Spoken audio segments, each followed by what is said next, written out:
Muy buen día para todos los estudiosos del grupo de preceptos, amigos y familia en general. Les habla Mercedes.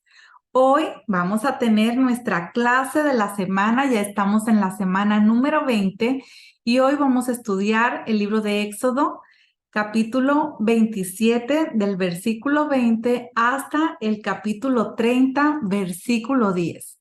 Esta semana el nombre de la clase es Tetzaveh, que significa y mandarás. Así es como inicia el primer versículo de esta semana. En esta traducción dice, y ordenarás a los israelitas que te traigan aceite puro de olivas machacadas para el alumbrado, para que la lámpara arda continuamente. El olivo es un símbolo del pueblo de Israel, así como lo vemos escrito en Jeremías 11, versículo 16. Un olivo no muere. Es un árbol que no deja de dar fruto y cuando algunas ramas se hacen viejas y dejan de dar fruto, son cortadas y salen nuevos brotes que siguen dando fruto. Así que el olivo necesita como 10 años para empezar a dar su fruto, pero su mayor rendimiento no llega hasta después de 40 años. Su hoja siempre está verde, no necesita mucha agua, puede aguantar un clima muy caluroso y seco. Así que el aceite de oliva es una de las cosas más sanas para el cuerpo humano y entre otras cosas que se usa en la cocina, también se usa para mezclar en harina y hacer panes, se echa sobre ensaladas, también sobre el pan y puede servir como combustible para lámparas de aceite, como en el caso del candelabro en el tabernáculo, como en el caso de la menora. Así que continuamos con el siguiente versículo en donde dice, en la tienda de reunión, fuera del velo que está delante del testimonio, Aarón y sus hijos la mantendrán en orden delante del Señor desde la tarde hasta la mañana. Será estatuto perpetuo para todas las generaciones de los israelitas, de los hijos de Israel. Por la mañana fueron limpiadas las 7 lámparas y se echaba nuevo aceite por la tarde. La menorá, se dice, no se encendía durante el día, solo ardía durante la noche, desde la tarde hasta la mañana, como dice en este versículo.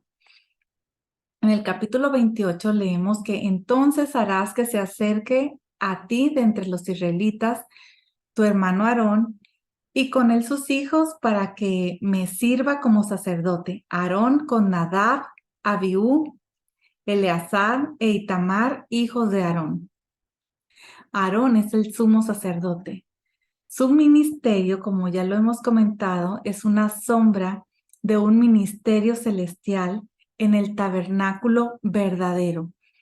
Como Moisés vio todo lo que había en el tabernáculo celestial, también vio el sumo sacerdote eterno según el orden de Melquisedec, como está escrito en el Salmo 110:4. En Hebreos, también te dejo esta cita, Hebreos 5:10. Hebreos 6, del 19 al 20, dice, tenemos como ancla del alma una esperanza segura y firme y que penetra hasta detrás del velo, a donde Jesús entró por nosotros como precursor, hecho según el orden de Melquisedec, sumo sacerdote para siempre. También te voy a dejar esta cita en Hebreos 8, del 1 al 5. Las citas que te pasé, como siempre te recuerdo, puedes darle pausa a este video y puedes leerla con detenimiento. Pero fíjate aquí, hablando del tabernáculo verdadero. Dice, ahora bien, el punto principal de lo que se ha dicho es este. Tenemos tal sumo sacerdote que se ha sentado a la diestra del trono de la majestad en los cielos como ministro del santuario del tabernáculo verdadero que el Señor erigió, no el hombre. Porque todo sumo sacerdote está constituido para presentar ofrendas y sacrificios, por lo cual es necesario que este sumo sacerdote también tenga algo que ofrecer. Así que si él estuviera sobre la tierra, hablando de Yeshua, ni siquiera sería sacerdote, habiendo sacerdotes que presentan las ofrendas según la Torá, los cuales sirven a lo que es copia y sombra de las cosas celestiales, tal como Moisés fue advertido por Dios cuando estaba a punto de erigir el tabernáculo, pues dice él, haz todas las cosas conforme al modelo que te fue mostrado en el monte. Esto donde lo dice, lo vimos la clase pasada, lo vimos que dice en Éxodo 25:40. La palabra hebrea que se tradujo como diseño, mira que haga según el diseño que te ha sido mostrado en el monte. Esta palabra es tavnit y significa forma, imagen, plano, modelo, copia, estructura. Haz todo de acuerdo a la estructura, al plano que te mostré en el monte, ¿verdad? Y viene de la raíz baná, que significa edificar, construir, también significa tener hijos, reparar, levantar. Así que cuando estamos hablando sobre la palabra verdadero, tiene que ser entendida desde el punto de vista hebreo, porque según el concepto de lo griego, que es lo que más se domina en el mundo, lo que se denomina verdadero se entiende en primer lugar como que algo está en contraste con lo falso, lo ficticio, lo irreal. Se puede entender que el tabernáculo que está en la tierra es lo falso. Así se puede entender con un pensamiento griego. Pero según el pensamiento hebreo, lo verdadero tiene que ver más con lo que es estable, con lo que es eterno, duradero, con lo fiable, con lo seguro. Así que la palabra que se usó en la traducción griega, ahorita que leímos, perdón, Hebreos 8, esa palabra para verdadero es aletheía, que significa lo que no está escondido, lo que revela lo oculto, lo que realmente existe, la realidad detrás de toda la ficción. Por lo tanto, el concepto griego de lo que es verdadero está relacionado con este dualismo filosófico donde se cree que lo que verdaderamente existe es lo invisible al ojo humano, lo inmaterial. Así que según la filosofía griega, lo material es algo irreal, falso y es malo, según la filosofía griega. Así que nosotros estamos estudiando la raíz de la fe, de las palabras, la raíz de la Torah. ¿De dónde viene la palabra del Eterno? Sabemos que viene del cielo, que la palabra del Padre Celestial es verdadera, es emet, es fiable, es eterna. Así que en este pensamiento y con este concepto hebreo, lo verdadero no está basado en este pensamiento de Platón, sino en lo que es firme, fiel, duradero. Así que la palabra hebrea para verdadero es emet. La palabra hebrea para verdadero es emet. Esa palabra viene de amán, que es soportar, confirmar, ser fiel. Y esta palabra se deriva de la palabra hebrea para fe, que es emuná. Y también la palabra amén viene de la misma raíz. Así que cuando se habla del tabernáculo verdadero, no se está refiriendo a que el tabernáculo terrenal sea lo falso o que no sea real, sino que se debe de entender como que es un tabernáculo estable, que el tabernáculo celestial es un tabernáculo eterno, así se debe de entender. Cuando las cosas celestiales son comparadas con las terrenales, son llamadas verdaderas.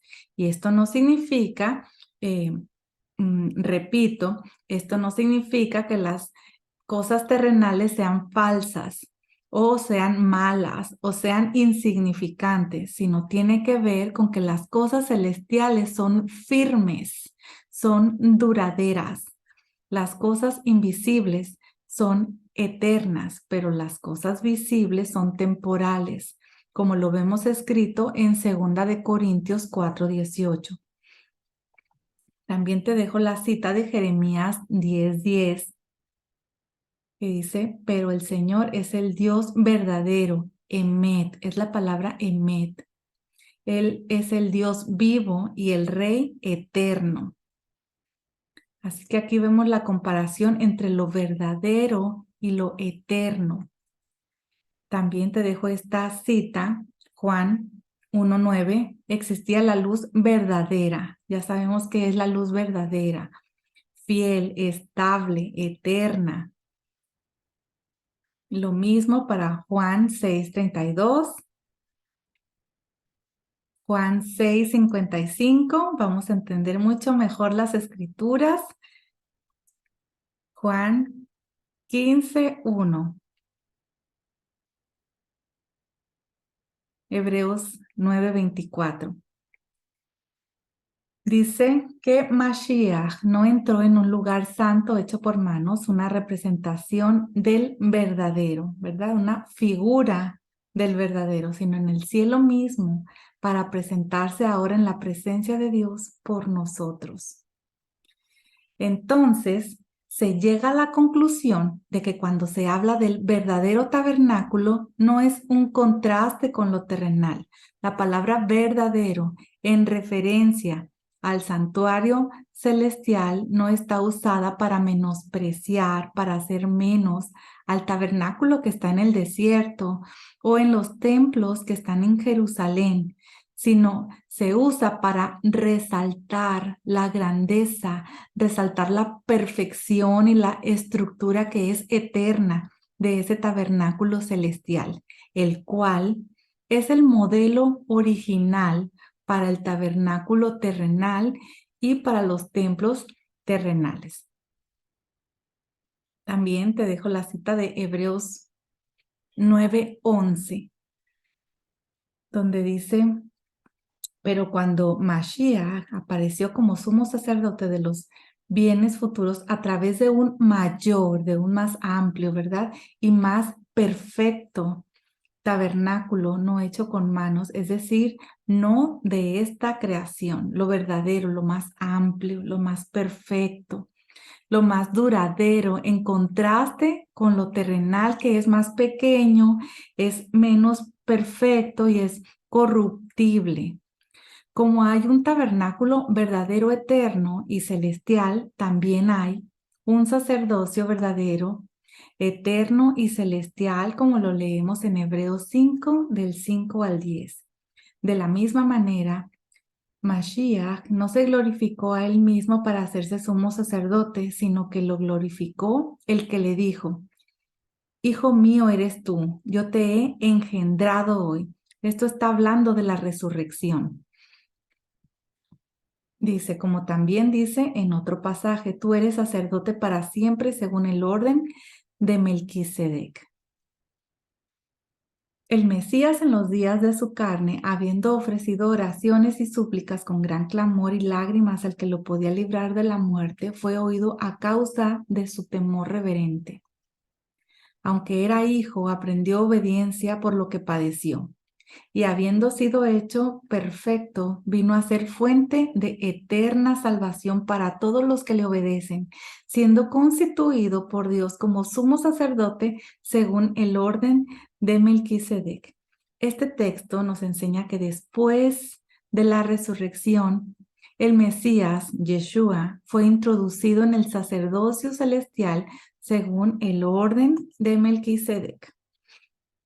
Bueno, y avanzamos al versículo 31 y 32, donde dice, harás asimismo el manto del efod, todo de tela azul. Habrá una abertura en medio de su parte superior. Alrededor de la abertura habrá una orla tejida como la abertura de una cota de malla para que no se rompa.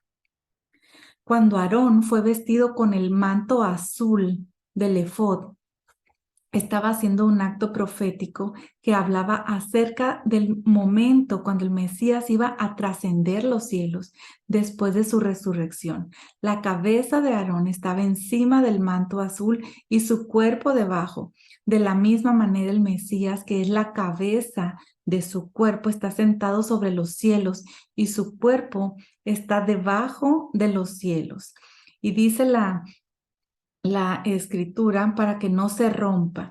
Así que esto nos enseña que el ministerio celestial del Mesías, según el orden de Melquisedec, no se romperá. Esto quiere decir que es eterno.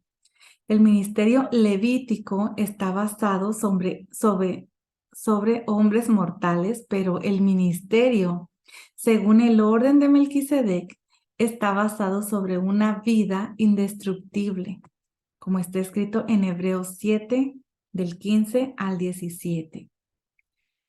Y esto es aún más evidente si a semejanza de Melquisedec se levanta otro sacerdote que ha llegado a hacerlo no sobre la base de una ley de requisitos físicos, sino según el poder de una vida indestructible. Pues del Mesías se da testimonio, tú eres sacerdote para siempre según el orden de Melquisedec. Así que como Melquisedec es presentado en Génesis 14 sin genealogía, es como si fuera eterno.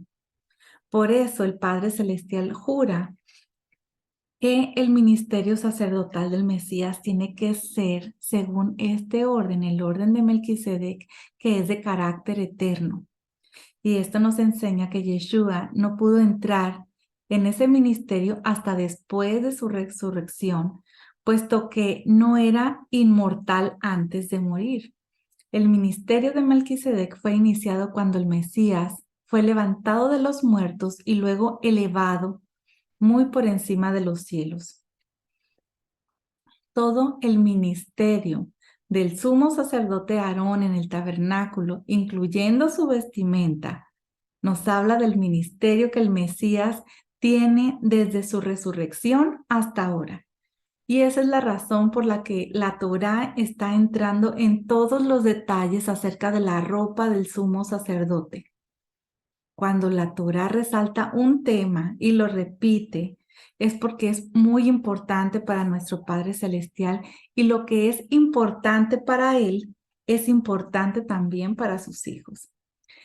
Así que el sumo sacerdote Aarón simboliza al Mesías en su ministerio celestial. Los hijos de Aarón simbolizan los hijos del Mesías, es decir, sus discípulos. Y ellos también recibieron un ministerio sacerdotal según el orden de Melquisedec a partir de la resurrección y glorificación del Mesías. Y es importante que estudiemos y que entendamos estas sombras para entender nuestra función actual en el tabernáculo celestial. Avanzamos en Éxodo capítulo 28. Aquí están hablando de las vestiduras. Y estas vestiduras servían para tres cosas: para la gloria, que en hebreo es kabod, para el esplendor, y para consagrar, en hebreo es kadash, para el ministerio sacerdotal. En el versículo 4 vemos que todo sacerdote que servía en el santuario tenía 4 prendas. Era la túnica, los pantalones, el cinto, que medía como 16 metros, también el gorro, una larga cinta de lino enrollado. Todas estas vestimentas eran de lino blanco. El sumo sacerdote tenía también estas 4 prendas, pero además de esas 4, el sumo sacerdote tenía 4 prendas más, y en total tenía 8 prendas.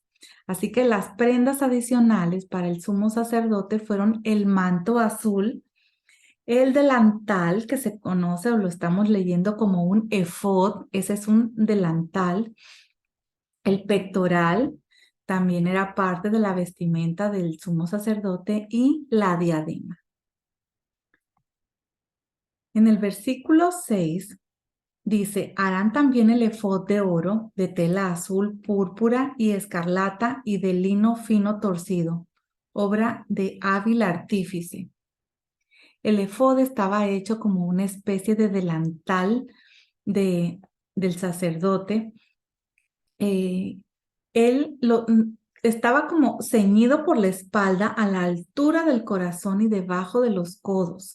Así que todo lo que se describe aquí en el capítulo 28 nos está hablando de la anchura, y la anchura de este delantal era un poco más grande que la anchura de la espalda de un hombre y llegaba hasta los talones. El cinto, también se nos habla más adelante de este cinto. Este cinto estaba tejido a su borde superior y seguía su ancho y lo prolongaba hacia ambos lados para que pudiera rodearlo completamente y ceñirse con él. Las hombreras estaban unidas al cinto.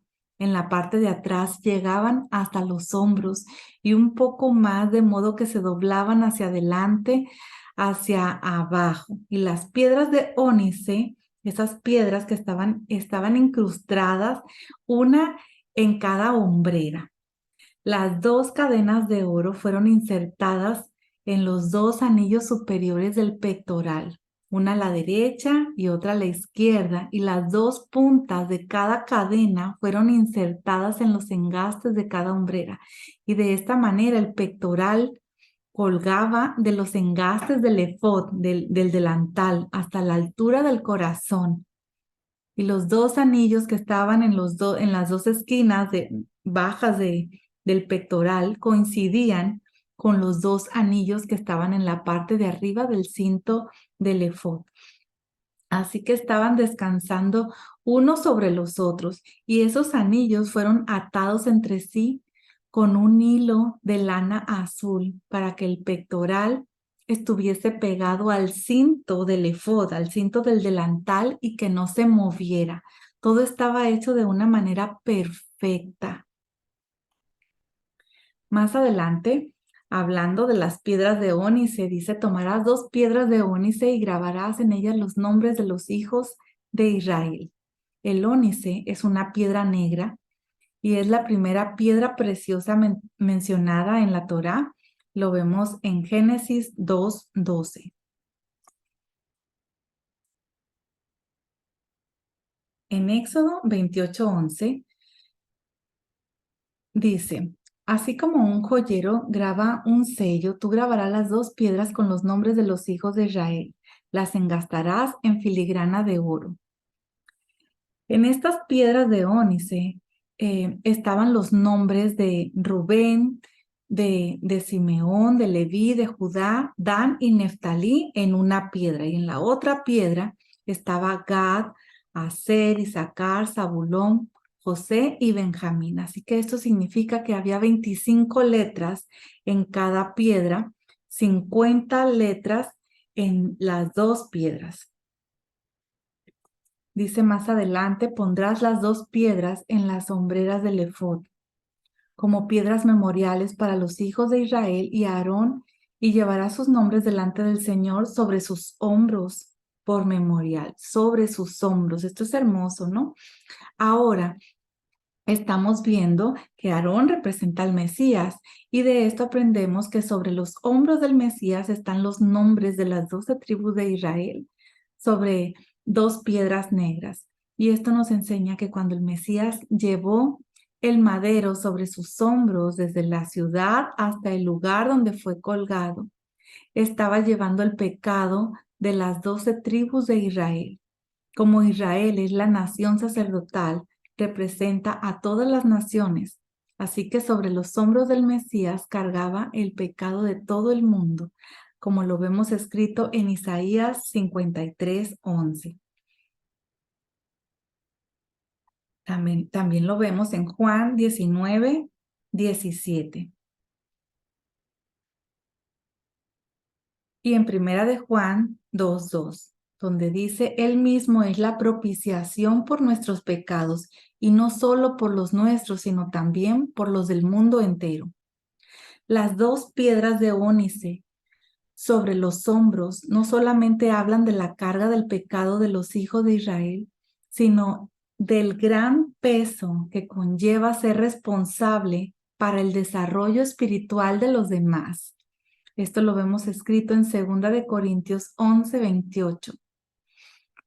Además de tales cosas externas, está sobre mí la presión cotidiana de la preocupación por todas las iglesias, de todas las congregaciones.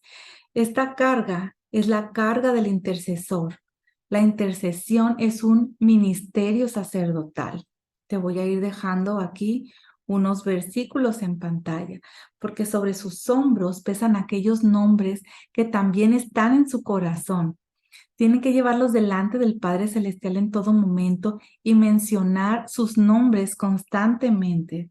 Y esto lo vemos escrito en Filipenses 1:4.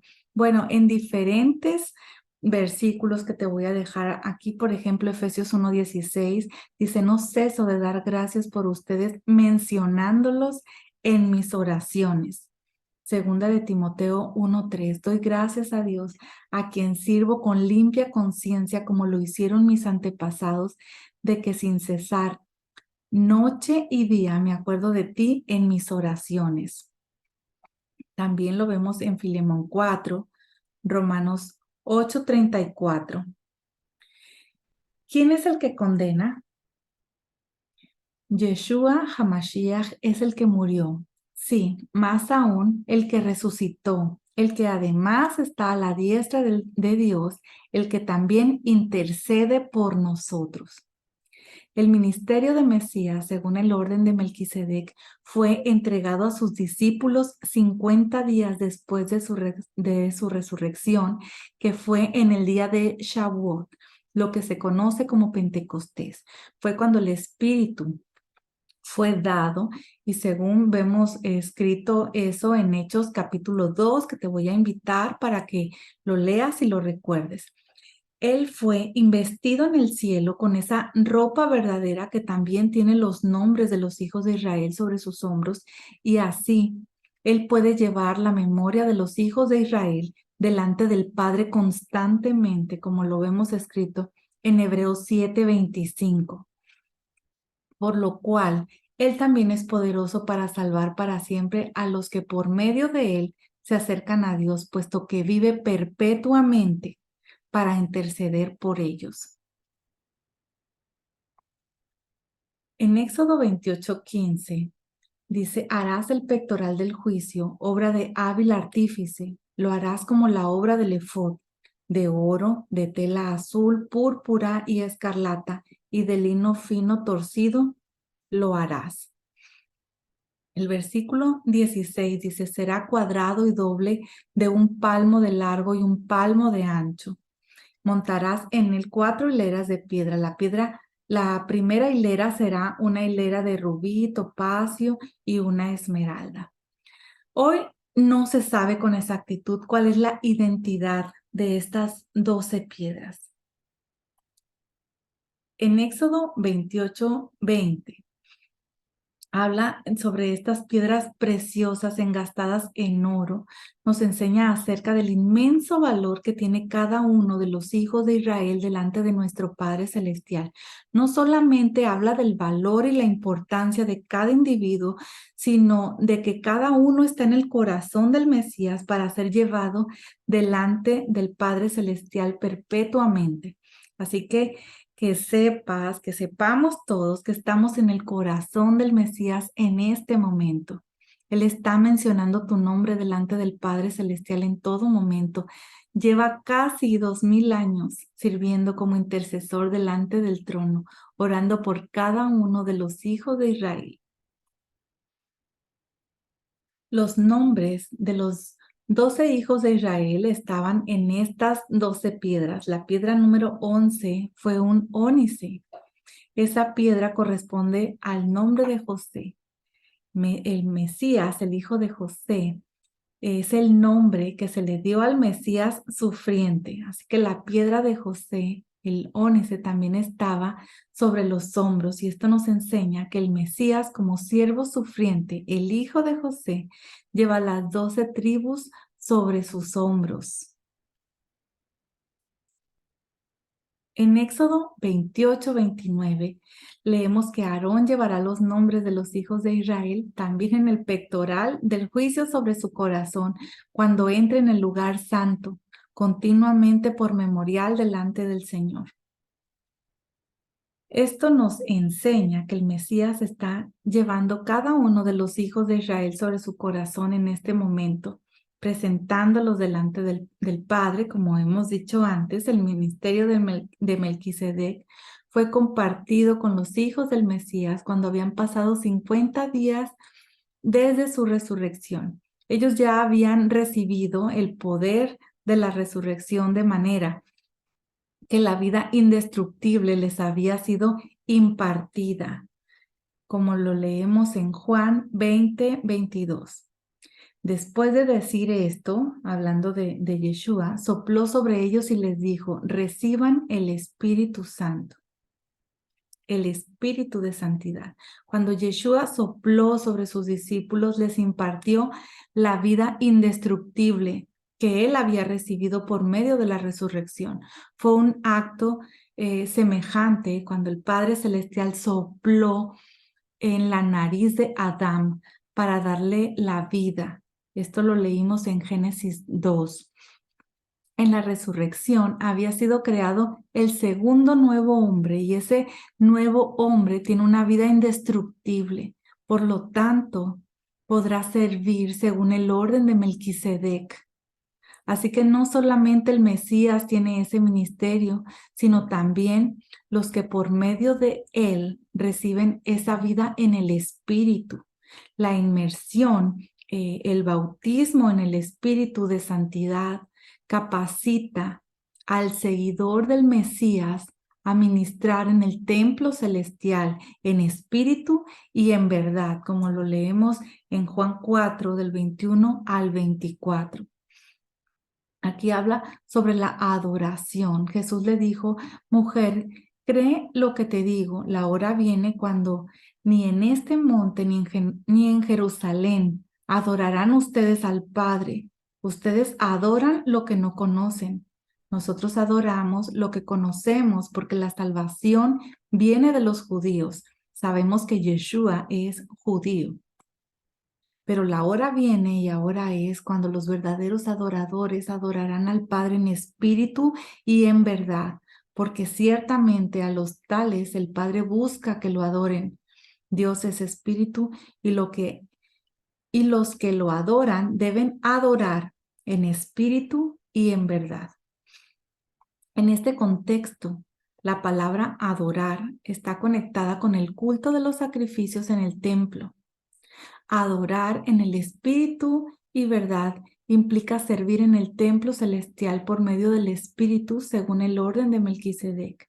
La iniciación en este ministerio empieza con la Tevilá, que conecta al hombre con la muerte y la resurrección del Mesías, como está escrito en Lucas 12:50.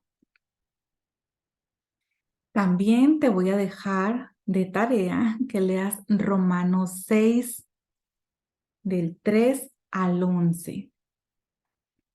Porque el segundo paso para ser iniciado en el ministerio celestial e indestructible de Melquisedec en la inmersión del Espíritu de Santidad, que en hebreo es Ruach HaKodesh.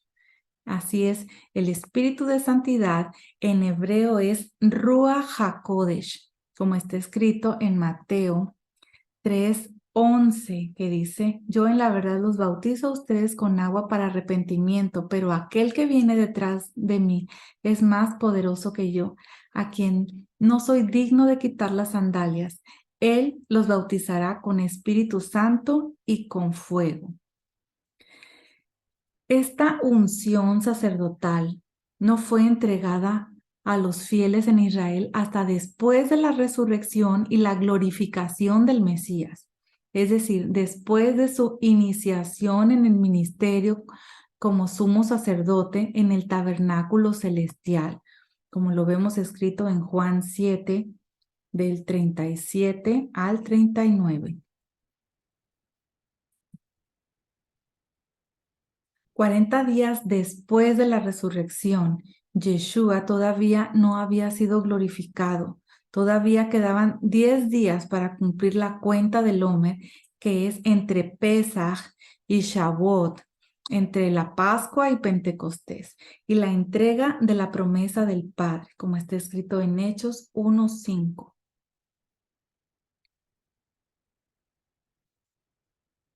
También vamos a leer Lucas 24, 45 al 49, que dice: entonces les abrió la mente para que comprendieran las escrituras y les dijo: así está escrito, que el Cristo, que el Mesías, padecerá y resucitará de entre los muertos al tercer día.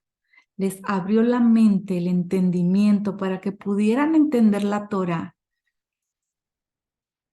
y que su nombre se predicara el arrepentimiento para el perdón de los pecados a todas las naciones, comenzando desde Jerusalén. Ustedes son testigos de estas cosas, por lo tanto, yo enviaré sobre ustedes la promesa de mi Padre, pero ustedes permanezcan en la ciudad hasta que sean investidos con poder de lo alto.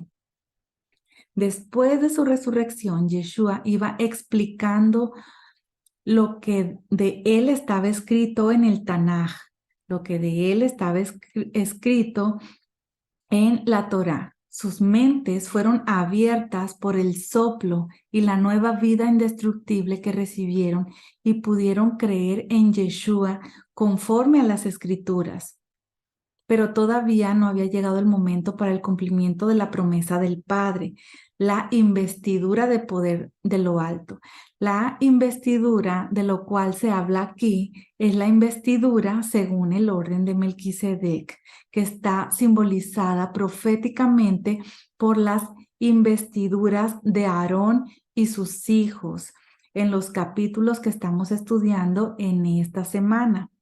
En el día 50 después de la resurrección, que es la fiesta de Shavuot, Yeshua fue investido en el cielo con las ropas de sumo sacerdote y ungido con aceite celestial. Aquí dice en el Salmo 133, que es lo que lo describe, en ese salmo dice que el óleo del Mesías iba a caer en Sión, en Jerusalén, sobre los hermanos que vivirían juntos en armonía. Esto fue exactamente lo que pasó 50 días después de la resurrección de Yeshua. Como dijimos antes, Yeshua fue investido y luego ungido en el cielo de la misma manera como Aarón. Y así el aceite bajó sobre su barba y luego sobre su ropa y llegaba hasta el templo en la tierra donde estaban los discípulos presenciando la ofrenda de la mañana y esperando las promesas del Padre.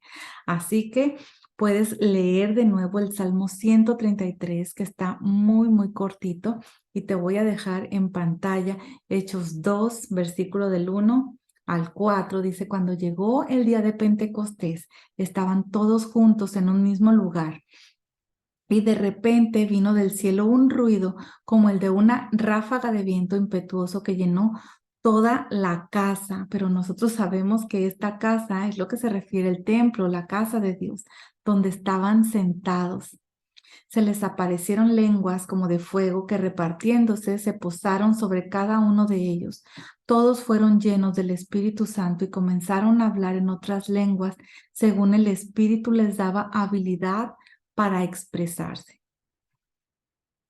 También te dejo aquí Hechos 2:33. Así que, exaltado a la diestra de Dios y habiendo recibido del Padre la promesa del Espíritu Santo, ha derramado esto que ustedes ven y oyen. Para los apóstoles, para los emisarios del Mesías, fue muy importante que los que entraban en la nueva vida indestructible del Mesías recibieran la unción del Ruach HaKodesh para poder funcionar bien en el ministerio de Melquisedec, como lo vemos en Hechos 8, versículo 14 al 17. Ese texto habla de la tevilá, de la inmersión en agua en nombre de Yeshua, pero no es suficiente la tevilá en agua, la bautismo, la inmersión en agua no es suficiente. Eso sabemos que es el primer paso. También necesitan ser investidos con la vestimenta celestial mediante la tevilá del Espíritu de Santidad. Está escrito que todavía no había descendido sobre ninguno de ellos, lo cual habla de la vestidura sacerdotal celestial. La expresión hebrea Ruach HaKodesh no solamente significa espíritu de santidad, sino que también espíritu del santuario. La palabra HaKodesh se encuentra en el texto hebreo de esta parashá significando santuario o alguno de los objetos del santuario. En Éxodo 28, 29 y también en el versículo 35 vemos que la palabra HaKodesh fue traducida como lugar santo o santuario. En Éxodo 28, 43 aparece Bakodesh, que es una variante de HaKodesh y significa el lugar santo. En Éxodo 29, 6 se habla de la diadema de santidad o diadema del santuario.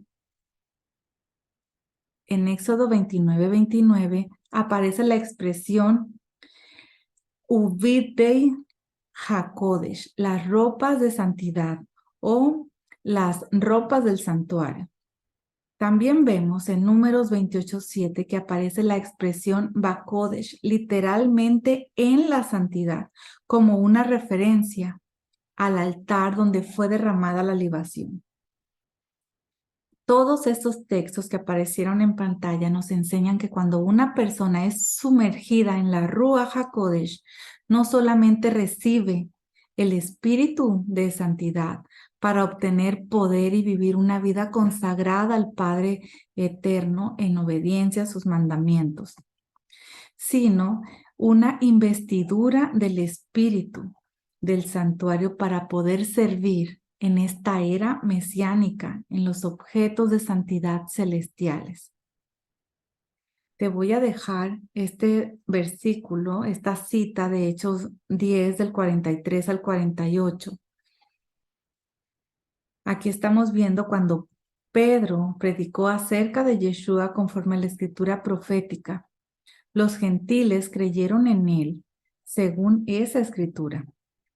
Entonces se cumplió la promesa del Mesías que había dado a los judíos, esa que vemos en Juan 7, del 37 al 39. Los judíos que estaban presentes se quedaron asombrados de que los gentiles pudieran ser investidos con las ropajes de Melquisedec y entrar en el tabernáculo celestial por medio de hablar sobrenaturalmente en otros idiomas y sacrificar en el altar de bronce celestial.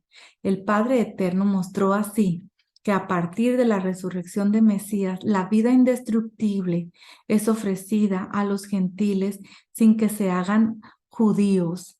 Así que, ¿cómo es posible que estos que no tienen pacto puedan recibir los beneficios del pacto renovado con Israel y hablar sobrenaturalmente en otros idiomas? ¿Cómo es posible? Bueno, pues es obvio que nuestro Padre Eterno ha purificado sus corazones por medio de su arrepentimiento y fe, como lo vemos escrito en Hechos 15, del 8 al 9. Dios, que conoce el corazón, les dio testimonio dándoles el Espíritu Santo, al igual que a nosotros, y ninguna distinción hizo entre nosotros y ellos, purificando por la fe sus corazones. Eso significa que nuestro Padre Eterno introdujo a los gentiles que recibieron a Yeshua como su Salvador y Señor en el pacto renovado con Israel, por medio de la sangre del Mesías. Por lo tanto, Pedro dio la orden para que fueran sumergidos en agua en el nombre de Yeshua y así confirmaran de manera externa lo que ya había sucedido en su interior. La conversión de los ídolos al Dios de Israel y a la fe en el Mesías Yeshua. Así que esta tevilá, esta inmersión de los gentiles, implicaría dos cosas: el final del proceso de conversión al Mesías y la introducción en el ministerio sacerdotal en el orden de Melquisedec. Los judíos y los gentiles que han sido sumergidos en agua y en espíritu reciben parte del ministerio que Yeshua tiene en el cielo, como lo vemos escrito en 1 Corintios 1, 6 y 7. En Éxodo 30, 28, dice: pondrás en el pectoral del juicio el Urim y el Tumim, y estarán sobre el corazón de Aarón cuando entre a la presencia del Señor. Aarón llevará continuamente el juicio de los israelitas sobre su corazón delante del Señor. La palabra hebrea Urim es plural de Ur y significa llamas, luces. La palabra hebrea Tumim, plural de Tam, significa cumplimiento, perfección. Así que fueron llamados Urim porque hicieron que sus palabras se iluminaran. Recuerda, significa llamas, luces, es como revelación. Y Tumim porque cumplieron sus palabras. Significa cumplimiento, significa perfección, hacer perfecto. Así que el nombre de un pergamino, se cree que estaba escrito el nombre del Padre Celestial en ese pergamino puesto dentro de los pliegues del pectoral y causaba que las letras se iluminaran y se perfeccionaran cuando daban una respuesta divina. En el tiempo del segundo templo habían desaparecido el Urim y el Tumim, pero estos dos fueron usados para consultar al Padre Eterno de cosas de importancia nacional. Eran de cosas del reino, no de cualquier cosa. Aquí te estoy dejando unas citas al respecto en Jueces y también lo vemos en Primera de Samuel 23. Esto significa que el Urim y el Tumim representan la revelación de la voluntad del Padre Eterno. En el ministerio de Melquisedec, el Urim y el Tumim están dentro del corazón del sacerdote y su único deseo es que se haga la voluntad del Padre Eterno. Y tiene una oración constante en su corazón: Señor, revélame tu voluntad, revélame, ilumíname y ayúdame a cumplirla, a hacer perfecta tu voluntad aquí en la tierra. Así que las piedras con los nombres de los hijos de Israel están más lejos del corazón que el Urim y el Tumim. Y esto nos enseña que la voluntad del Padre es más importante para un sacerdote que los hombres y tiene la máxima prioridad y es la cosa más cercana al corazón. Y ese es el resultado del pacto renovado, como está escrito en Hebreos 10, del 14 al 17. Dice: porque por una ofrenda Él ha hecho perfectos, que ha hecho perfecto Tumim. Recuerda la palabra Tumim. Para siempre a los que son santificados. También el Espíritu Santo nos da testimonio porque después de haber dicho: este es el pacto que haré con ellos, después de aquellos días, dice el Señor, pondré mis leyes, mi Torá en su corazón y en su mente las escribiré. Esto es Urim. Y nunca más me acordaré de sus pecados e iniquidades. ¿Por qué? Porque nos hace perfectos. Tumim. También te voy a dar esta cita en Romanos 8:27. Y aquel que escudriña los corazones sabe cuál es el sentir del Espíritu, porque Él intercede por los santos conforme a la voluntad de Dios. Cuando el sacerdote, en el orden de Melquisedec, no sacerdote levítico, estamos hablando de este sacerdocio de Yeshua. Cuando el sacerdote ora por los hermanos que está en su corazón, tiene el Urim y el Tumim como base, pidiendo la voluntad del Padre que sea revelada y que las personas puedan cumplirla y llegar a ser perfectas, como está escrito en Filipenses 1, del 3 al 7. Mira, doy gracias a mi Dios siempre que me acuerdo de ustedes, pido siempre con gozo en cada una de mis oraciones por todos ustedes. ¿Cómo entramos en oración? Pidiendo por los hermanos con estas piedras de ónice, pidiendo por todos, ¿verdad? Por todos los que están en nuestros hombros, por su participación en el Evangelio desde el primer día hasta ahora. Estoy convencido precisamente de esto, que el que comenzó con ustedes la buena obra, Urim, la perfeccionará. Tumim, quien comenzó en ustedes la buena obra, quien ya los iluminó, quien ya les dio luz sobre esto, la perfeccionará, los va a hacer perfectos, los va a llevar al cumplimiento hasta el día de Cristo Jesús. Es justo que yo sienta esto acerca de todos ustedes porque los llevo en el corazón como un pectoral, pues tanto en mis prisiones como en la defensa y confirmación del Evangelio, todos ustedes son participantes conmigo de la gracia. Y bueno, te voy a dejar estos versículos para que tú hagas esta misma dinámica. Dice aquí, rogamos a Dios que no hagan nada malo. Urim, que tengan entendimiento, ¿verdad? Revelación, no para que nosotros aparezcamos aprobados, sino para que ustedes hagan lo bueno, aunque nosotros aparezcamos reprobados, ¿verdad? Para que ustedes hagan lo bueno, para que ustedes lo lleven a cumplimiento, Tumim. Así que también te voy a dejar este otro versículo, 2 Corintios 13:9, para que sigas viendo sobre el Urim y el Tumim, sobre la revelación y sobre el cumplimiento, hacernos perfectos, porque esa es la voluntad de nuestro Padre Celestial, que una vez que ya hemos tenido la revelación del Mesías, que hemos entrado en pacto con Él, que tengamos cada vez mayor entendimiento, que crezcamos, que maduremos, que lleguemos a esa estatura del varón perfecto, que caminemos en madurez, haciendo la voluntad del Padre en obediencia, con total entendimiento y entrega a las cosas del reino. También te dejé en pantalla Colosenses 1 del 9 al 12 y Colosenses 4:12. Dice Epafras, que es uno de ustedes, siervo de Jesucristo, les envía saludos, siempre esforzándose intensamente a favor de todos ustedes en sus oraciones.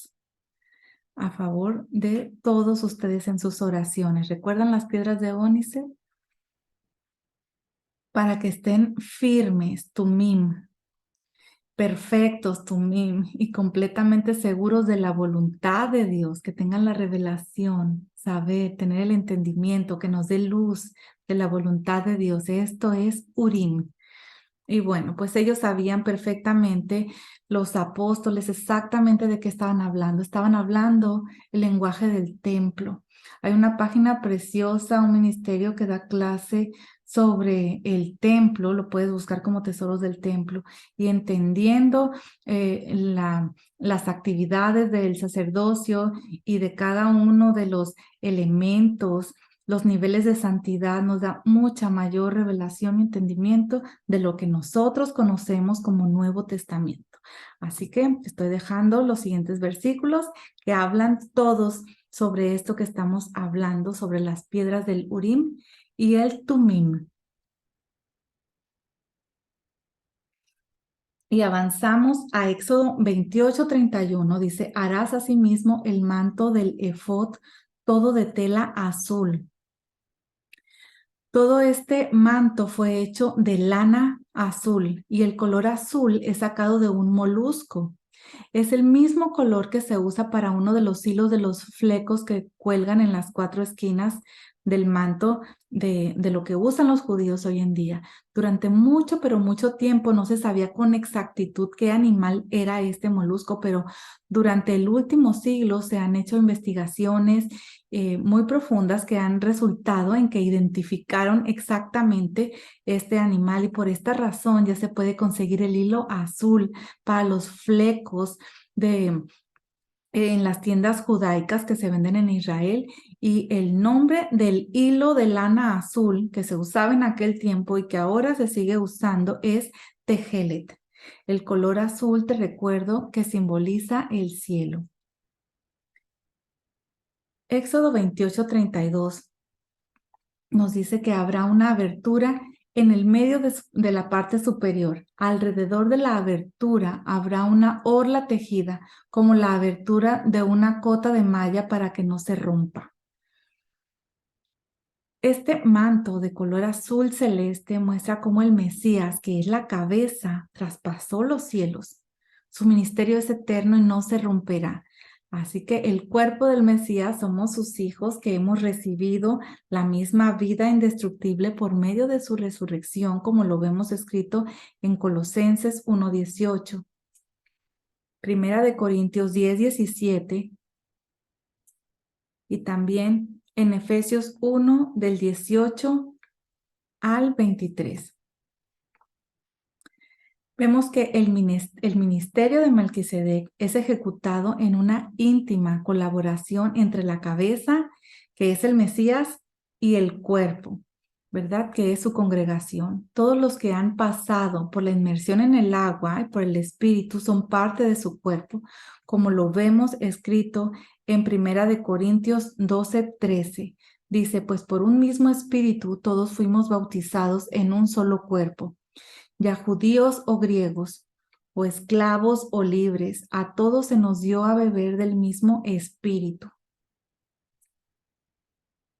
En Éxodo 28:33 vemos que dice, en su borde inferior harás granadas de tela azul, púrpura y escarlata alrededor en todo su borde, y entre ellas también alrededor campanillas de oro. Estas granadas simbolizan el fruto del Espíritu, que es la expresión en la vida indestructible y el carácter del Mesías resucitado, como está escrito en Gálatas 5, del 22 al 23. Las campanillas de oro simbolizan las manifestaciones sobrenaturales del Espíritu, que son las obras del Mesías, como lo vemos escrito en 1 Corintios 12, del 7 al 10. Una campanilla de oro y una granada, otra campanilla de oro y otra granada, y así alrededor del borde del manto. Está dando todos estos detalles porque ambas cosas son necesarias para el ministerio del sumo sacerdote. El fruto es el amor y las campanillas son las manifestaciones sobrenaturales. Si hay manifestaciones sobrenaturales sin amor, somos como un metal que resuena y címbalo que retiñe, como lo vemos escrito en 1 Corintios 13:1. En Éxodo 28:35 dice, estará sobre Aarón cuando ministre y el tintineo se oirá cuando entre en el lugar santo delante del Señor, cuando entre y cuando salga para que no muera. La granada, el fruto del Espíritu, el carácter del Mesías, tiene que estar presente en el ministerio y también tiene que oírse en el ministerio el sonido de las campanillas, las manifestaciones espirituales, que son los milagros del Mesías. Si promovemos solamente amor en una congregación sin buscar la manifestación sobrenatural, realmente no estamos viviendo según el Mesías. Y si buscamos solamente las manifestaciones espirituales sin amar al prójimo como a nosotros mismos, tampoco estamos viviendo según el Mesías. Está escrito en este versículo que hay que entrar y luego salir. Hay que entrar primero, estar delante de nuestro Padre Celestial y luego salir. Nuestro movimiento hacia el Padre Celestial es más importante que nuestro movimiento hacia los demás. Primero, amamos a nuestro Padre Celestial, le servimos todos los días, nos dejamos ser ministrados, procesados por Él y luego servimos a nuestro prójimo en amor. En 1 de Juan 3:14-24 dice, nosotros sabemos que hemos pasado de muerte a vida porque amamos a los hermanos, y el que no ama permanece en muerte.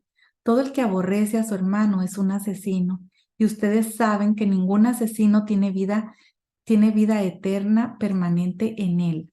En esto conocemos el amor, en que Él puso su vida por nosotros.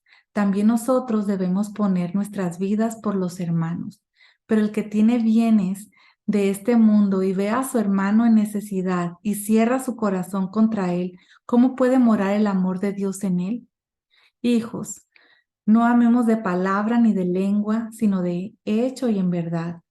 En esto sabremos que somos de la verdad y aseguraremos nuestros corazones delante de Él. En cualquier cosa en que nuestro corazón nos condene, porque Dios es mayor que nuestro corazón y Él sabe todas las cosas. Amados, si nuestro corazón no nos condena, confianza tenemos delante de Dios. Y todo lo que pidamos lo recibimos de Él porque guardamos sus mandamientos y hacemos las cosas que son agradables delante de Él. Y este es su mandamiento, que creamos en el nombre de su Hijo Jesucristo y que nos amemos unos a otros como Él nos ha amado. El que guarda sus mandamientos permanece en Él y Dios en Él. Y en esto sabemos que Él permanece en nosotros por el Espíritu que nos ha dado. Bueno, más adelante en Éxodo 28:38. Leemos que dice, y estará sobre la frente de Aarón, y Aarón quitará las iniquidades de las cosas sagradas de los israelitas, que los israelitas consagren en todas sus ofrendas santas. La lámina estará siempre sobre su frente para que sean aceptas delante del Señor. Esa lámina de oro fue puesta para expiar por los sacrificios que no fueron hechos de manera perfecta. Esto concuerda con 1 de Pedro 2:5, donde está escrito, también ustedes como piedras vivas sean edificados como casa espiritual para un sacerdocio santo, para ofrecer sacrificios espirituales aceptables a Dios por medio de Yeshua HaMashiach. Así que por medio de Yeshua nuestros sacrificios espirituales son aceptados ante nuestro Padre Celestial. En Éxodo 28:41 dice, y vestirás con ellos a tu hermano Aarón y a sus hijos con él. Los ungirás y ordenarás y consagrarás para que me sirvan como sacerdotes. Todo esto pasó con el Mesías y todo esto pasa con todos los que le siguen fielmente. Panes sin levadura, tortas sin levadura, amasadas con aceite y hojaldres sin levaduras untados con aceite, los harás de flor de harina de trigo. Después harás que Aarón, sus hijos, se acerquen en la entrada de la tienda de reunión y los lavarás con agua. Aquí está hablando. La palabra hebrea para lavar significa, en este caso, una inmersión total en todo el cuerpo en aguas purificadoras. Esta es la inmersión que inicia todo el servicio sacerdotal. Cuando el templo estaba en Jerusalén, nadie podía entrar sin haber pasado todo su cuerpo desnudo en una migbe, en una acumulación de aguas naturales que se le conocen como aguas vivas y purificadoras. Y como ya hemos dicho, Yeshua tuvo que pasar por una tevilá, por una inmersión en las aguas de la muerte para entrar en ese sacerdocio, en este ministerio sacerdotal. Primero vino como profeta, lo vemos en estos versículos que te pongo en pantalla, y después de su resurrección entró en su ministerio sacerdotal. Lo vemos en el Salmo 110:4 y Hebreos 6:20. Y en su segunda venida vendrá como rey.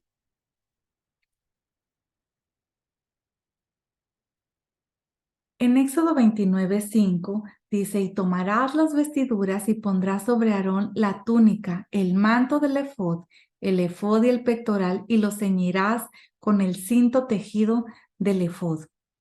El segundo paso para ser el sacerdote es la investidura con las ropas sagradas, y este hecho corresponde a lo que pasó con el Mesías, según lo que está escrito en Zacarías 3, del 1 al 5, que te invito a que lo leas de manera detenida en tu casa, que le des pausa a este video, porque está hablando de Yehoshua, de la forma larga del nombre de Yeshua, que estaba delante del ángel, y estaba Hasatán, estaba a su derecha acusándolo.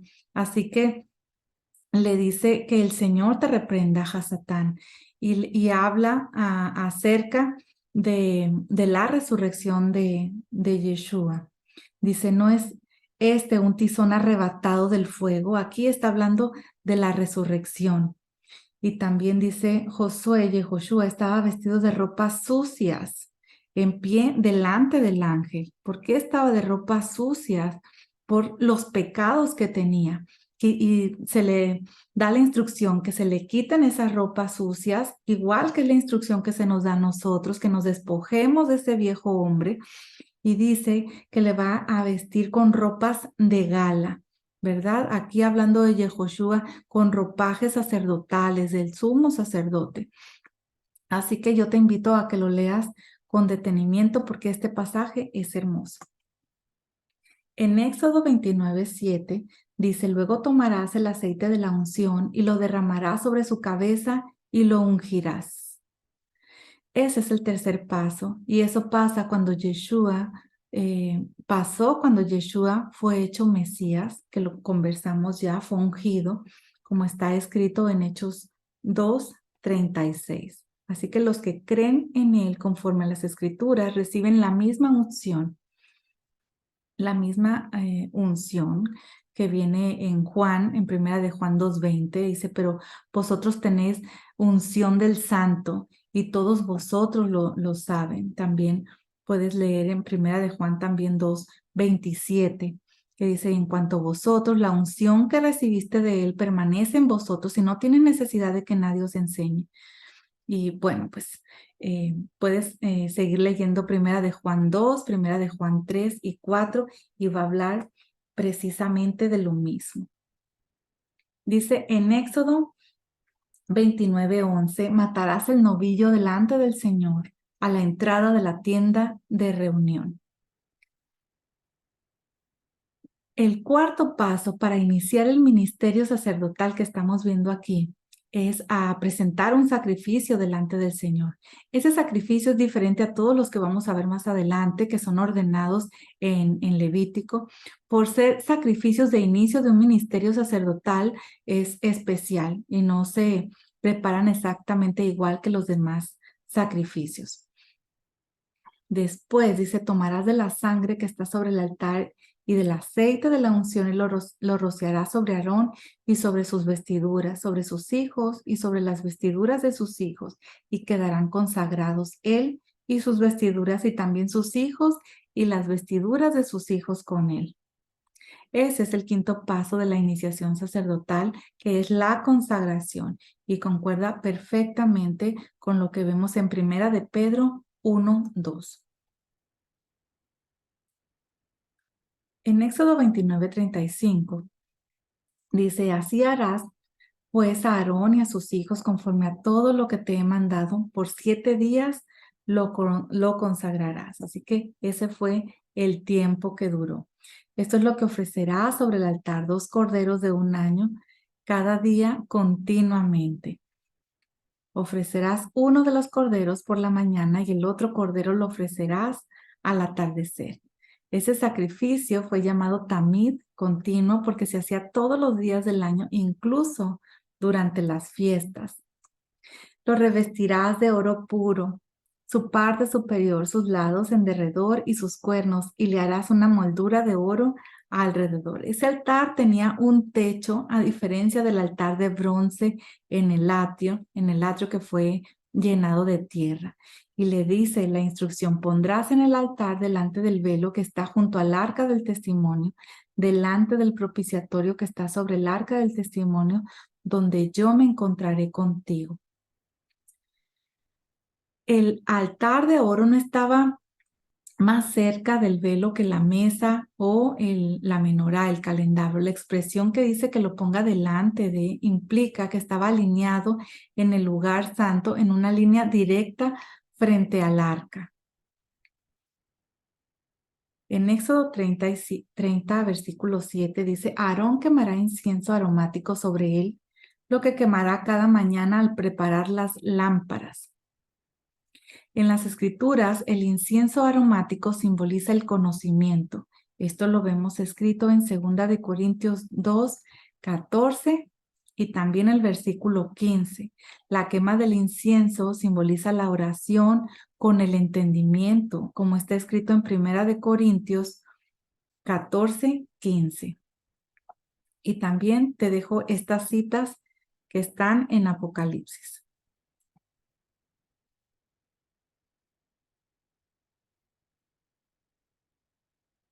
En Éxodo 38 habla de cuando Aarón prepare las lámparas al atardecer, quemará incienso.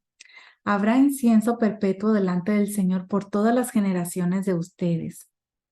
La oración en el Espíritu estaba simbolizada por el sacrificio en el altar de bronce y la oración con el entendimiento está simbolizada por la quema del incienso en el altar de oro cada mañana y cada tarde. Así que esto nos deja ver la importancia de orar cada mañana, cada tarde, en el Espíritu y con el entendimiento en el ministerio sacerdotal del Mesías que nosotros tenemos. Dice el versículo 9, no ofrecerán incienso extraño en este altar, ni holocausto, ni ofrenda de cereal, tampoco derramarán libación sobre él. Aarón hará expiación sobre los cuernos del altar una vez al año. Hará expiación sobre él con la sangre de la ofrenda de expiación por el pecado una vez al año por todas las generaciones de ustedes. Santísimo es el Señor. Así que, familia hermosa, hasta aquí la clase de esta semana. Agradezco muchísimo a todos ustedes por compartir este video para que pueda llegar a más personas que tal vez están buscando un estudio así de sencillo como este. Y también agradezco si puedes darle un like a este video, ya que ayuda a que se posicione y que otras personas lo puedan ver. También agradezco si te suscribes o también te puedes integrar con nosotros en cualquiera de los 2 canales que tenemos en Telegram. Te voy a dejar la información en los comentarios y quiero dar un agradecimiento especial a Alejandra Torres de Mexicali. Muchas gracias por tu valiosa colaboración para la realización de esta clase. Así que, familia, por mi parte, en este momento es todo. Me despido enviándoles saludos, besos y bendiciones para todos. Bye bye.